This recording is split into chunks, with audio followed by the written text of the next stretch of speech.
अंतर्राष्ट्रीय prime time show में आपका स्वागत है। ये एक ऐसी वीडियो है, एक ऐसा न्यूज़ रिपोर्ट है जिस एक ही वीडियो के अंदर पूरी दुनिया की तमाम बड़ी खबरें कम से कम वक्त में और बहुत ही आसान ज़बान में मैं आपको बताऊंगा। तो चलिए शुरू करते हैं। इससे पहले कि आप हमारे चैनल पर नए हैं तो चैनल को कर लीजिए सब्सक्राइब, ताकि आपको दुनिया की तमाम बड़ी खबरें मिलती रहें। हज़रात, नॉर्थ कोरिया काफ़ी ज़्यादा मजबूत हो गया है और इतना ज़्यादा मजबूत हो गया है कि अब अमेरिका भी डर गया है। पूरे यूरोप को अब नॉर्थ कोरिया का खौफ है और नॉर्थ कोरिया सनकी किस तरह से और किस लेवल का है मुझे आपको एक्सप्लेन करने की ज़रूरत नहीं है। असल में अमेरिका ने कहा कि नॉर्थ कोरिया के सैनिक अब रियल स्टाइल में, एक्चुअल वे में वो जंग के लिए तैयार हो गए हैं। रशिया के साथ उन्होंने जो ज़मीन पर, बैटल ग्राउंड पर एक्सपीरियंस लिया है, उसकी वजह से काफ़ी ज़्यादा मजबूती से नॉर्थ कोरिया के सैनिक आगे बढ़ रहे हैं और काफ़ी ज़्यादा एक्सपीरियंस और नए स्किल उनके पास आ चुके हैं। इस वजह से नॉर्थ कोरिया एक बड़ा ख़तरा है। वहीं एक्सपीरियंस रशिया के अंदर जंग का लिया नॉर्थ कोरिया ने, और उसके बाद तस्वीर देखिए साउथ कोरिया के बॉर्डर पर, क्योंकि साउथ कोरिया के साथ नॉर्थ कोरिया का चलता है मामला, बिल्कुल जंग के हालात बने रहते हैं और अब और जंग के हालात बन गए हैं। नॉर्थ कोरिया का कॉन्फिडेंस लेवल अप हो गया है और उसने साउथ कोरिया के बॉर्डर पर आर्म व्हीकल हथियार तैनात कर दिए। वहीं मेरे दोस्तों, बात अगर रूस, नॉर्थ कोरिया और इन इलाकों से शुरू हुई है तो ये वीडियो देखिए। यूक्रेन ने रूस के एक ऐसे ट्रक पर हमला किया जिस पर हथियार ट्रांसफ़र हो रहे थे।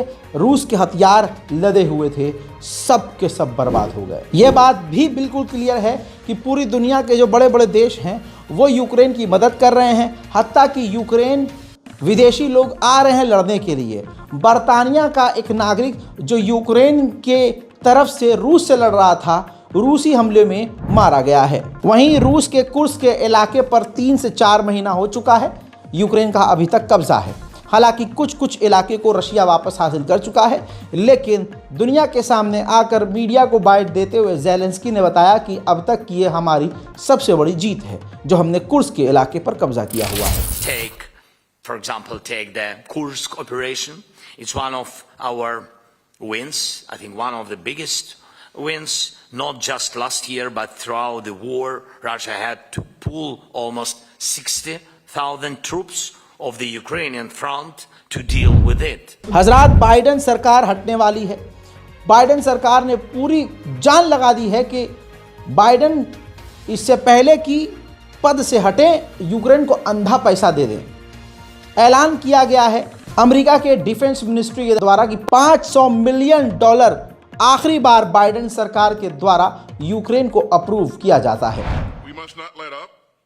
And that's why I'm announcing today another presidential drawdown authority package valued at $500 million. It includes additional missiles for Ukrainian air defense, more ammunition, more air-to-ground munitions, and other equipment to support Ukraine's F-16s. हजरात, रूस ने बहुत सख्त रुख अपनाया है। ये red देखिए, ये एक रेड का वीडियो है जिसमें रूस ने एक रशियन लड़की जिसकी उम्र 18 साल है उसको गिरफ्तार करके जेल भेज दिया है, क्योंकि वो यूक्रेन के लिए जासूसी कर रही थी। आपको हैरानी होगी, कोर्ट के अंदर आनन फानन सज़ा सुनाई गई है, वो भी 18 साल की इस लड़की को 20 साल की सज़ा सुना दी गई है। अमेरिकी ऑफिशियल ने कहा है कि अगर रशिया यूक्रेन को हरा देता है तो फिर यूरोप को और अपने आप को बचाने के लिए अमेरिका को $800 बिलियन खर्चा करना पड़ेगा रूस से बचने के लिए। उधर यूक्रेन घातक हमले रूस के इलाके पर कर रहा है। मेरे दोस्तों, ये देखिए, रशिया के इलाके पर यूक्रेन ने ऐसा हमला किया, ड्रोन हमला, जिसके बाद आग लग गई। रशिया ने जानकारी दी है कि इस जनवरी में ही 2025 1 जनवरी से अब तक 13,000 यूक्रेन के सैनिक हमने फिर से ख़त्म कर दिए हैं। मेरे दोस्तों, चाइना ने रशिया को अब तक का सबसे बड़ा झटका दिया है। रूसी टैंकरों पर अमेरिका की पाबंदियां हैं। अब थक हार कर चाइना ने अपने पोर्ट पर रूसी टैंकरों को बैन कर दिया है।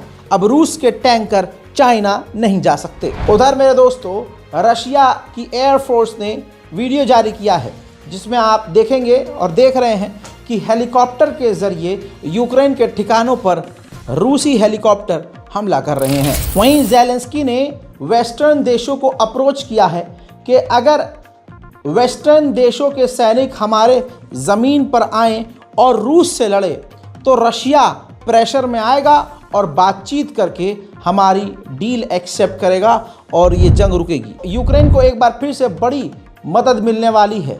यूके यानी बर्तानिया और लातविया दोनों मिलकर 30,000 ड्रोन यूक्रेन को देने वाले हैं। वहीं यूक्रेन ने जानकारी दी है कि जब से जंग शुरू हुई है रशिया हमारे इलाकों पर 51,000 गाइडेड बॉम्ब दाग चुका है। वहीं मेरे दोस्तों जर्मनी की हवा टाइट है क्योंकि जर्मनी के एयर स्पेस में बार बार रूस के जासूसी ड्रोन घुसपैठ कर रहे हैं। आर्मीनिया से रशिया बुरी तरह से चिढ़ता है। उधर आर्मीनिया यूरोपीय यूनियन की मेंबरशिप के लिए अप्लाई कर चुका है। ऐसे में रशिया ने कहा है अजी यूरोपीय यूनियन तो छोड़ो, हमारे साथ जिन जिन ग्रुप में आर्मीनिया हैं हम ऐसा कानून लाएंगे कि उन तमाम ग्रुप से आर्मीनिया को निकाल देंगे। उधर आर्मीनिया के प्रधानमंत्री से ईरान के सिक्योरिटी काउंसिल ने मुलाकात की है। मेरे दोस्तों पाकिस्तान जो है नॉन नेटो एलाई मेंबर है, कहीं ना कहीं वो नेटो से जुड़ा हुआ है, लेकिन अमेरिका के सेनेटर्स को, कुछ सेनेटर्स को ये पसंद नहीं आ रहा है। पाकिस्तान चुप रहा है। अब वो एक कानून लाने वाले हैं, एक प्रस्ताव लाने वाले हैं जो कि अगर अमेरिका की पार्लियामेंट में पास हो गया तो Pakistan non NATO ally membership से भी हाथ धो बैठेगा। मेरे दोस्तों सालों बाद बांग्लादेश की नेवी समुद्री सेना पाकिस्तान पहुंची है और पाकिस्तान के साथ मिलकर समुद्र में ड्रिल करेगी और पाकिस्तान की नेवी से स्किल सीखेगी। अब देखिए भारत की भी सुन लीजिए। भारत एक अनडिवाइडेड इंडिया नाम से कॉन्फ्रेंस करने वाला है, मीटिंग करने वाला है।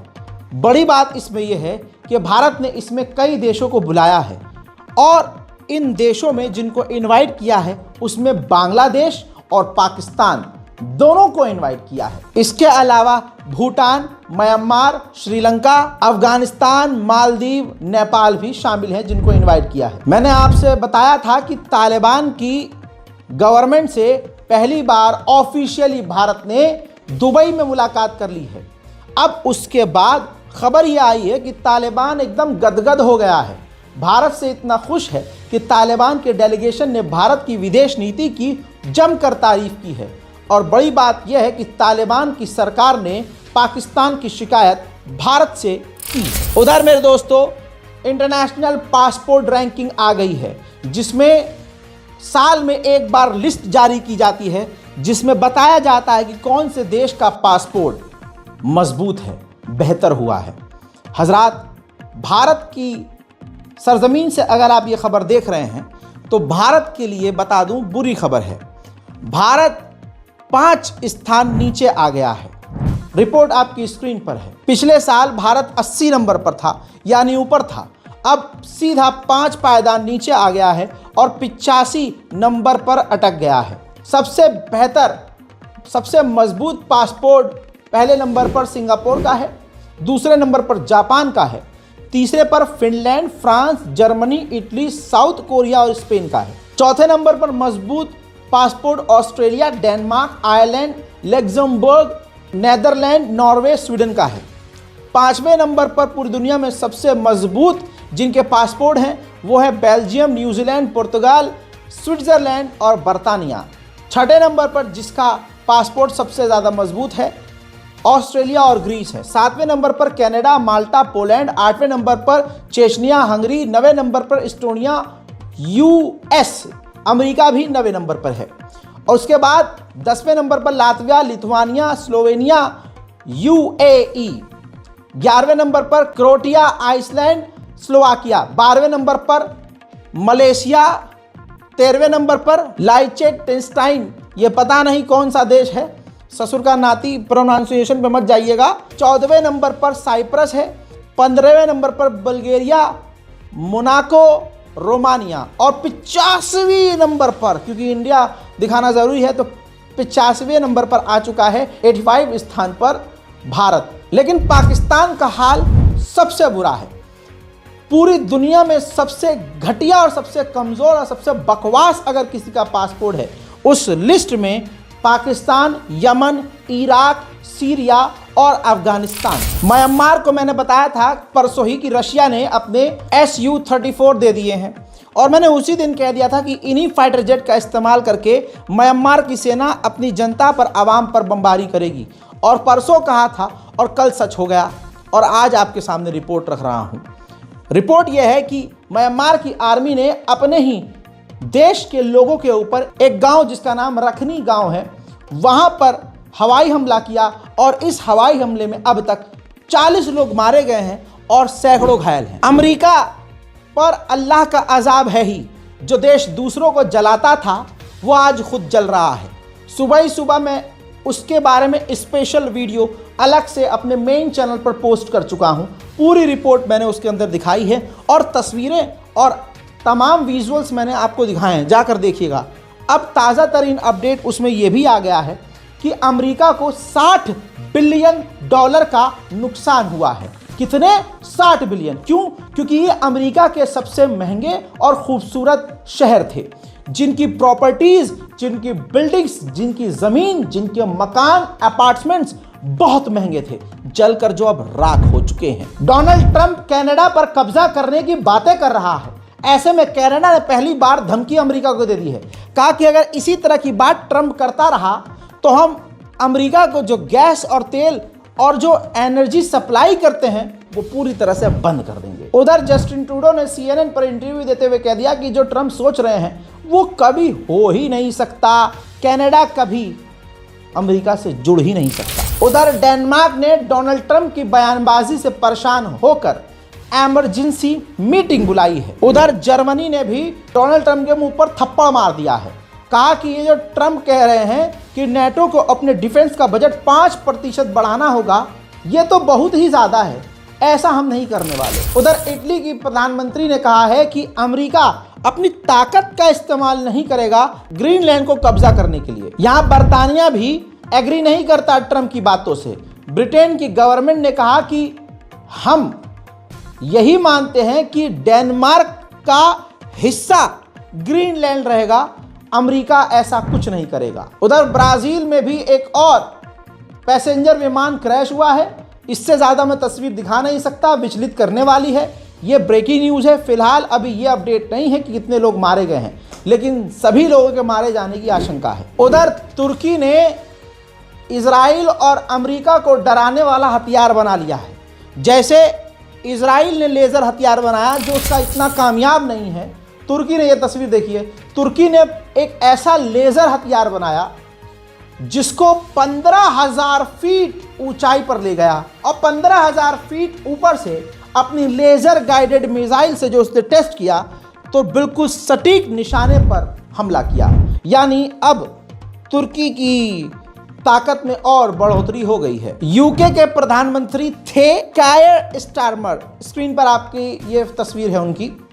पता नहीं क्यों एलन मस्क पर्सनली इनसे खुन्नस खाया हुआ है। इसने अमेरिका के बड़े नेताओं से और एलन मस्क ने बर्तानिया के ही विपक्ष के नेताओं से मीटिंग की है, और मकसद ये है कि ये जो पूर्व प्रधानमंत्री ऑफ बर्तानिया हैं स्टारमर, ये दोबारा से कभी प्रधानमंत्री पद के लिए बर्तानिया में खड़े न हो सके। उधर यूरोप का सबसे बड़ा ऑयल सप्लायर पता है कौन बन गया है?